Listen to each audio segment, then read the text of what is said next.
News Channel 7. Time for 7 First Alert Weather.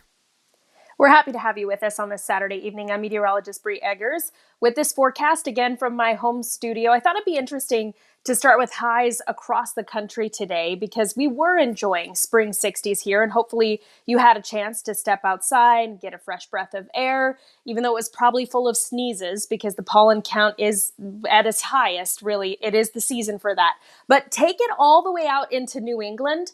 They woke up to inches of snow this morning outside of the Boston metro area. Inches of snow in April. That's an April surprise for you. Most of that will be gone by tomorrow morning, but with a high of only 41 degrees there, kind of a big juxtaposition. There is still winter to be found, but for us, close to home, we have to head up in elevation to find that winter wonderland, and we see that in the Sawtooth time-lapse here from Stanley. High clouds to start the day, and then some big puffy clouds started to build in as we had a little more moisture and instability enter into our higher elevations. I do love this comparison between the snow in the mountains, and then you've got that grass on the golf course that's greening up at the Sun Valley White Clouds camera. Just beautiful there as well. Current temperatures are in the mid 60s for the most part across the Treasure Valley, low 50s up in the mountains, very close to our actual highs for today. But you see why we've stopped the warming for today, and we've even fallen back a degree or two, and that's because of the cloud cover that's building in for us out of the west.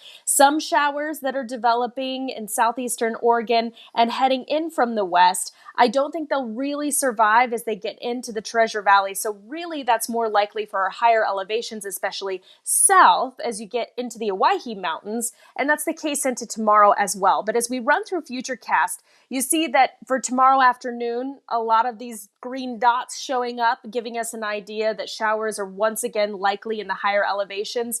You get the heat of the day and the moisture that's already in place from that big upper level low. You get a little instability, and it adds a little lift as you get up in elevation. That's why it's more likely for our mountain locations to catch in on an isolated shower or perhaps even a thunderstorm.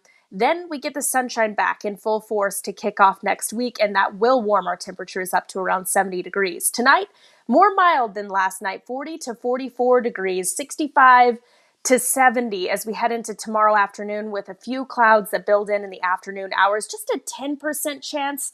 Maybe we see a quick spot shower or storm roll through the Treasure Valley, but really not very likely. As I mentioned before, pollen count about as high as it gets because it is springtime and it is April and everything is blooming. Absolutely beautiful, but you might be feeling a little sneezy, especially if you're sensitive to cottonwood, maple, birch, and ash. Here's a look at that 7-day forecast again with warming temperatures into the low 70s to kick off next week.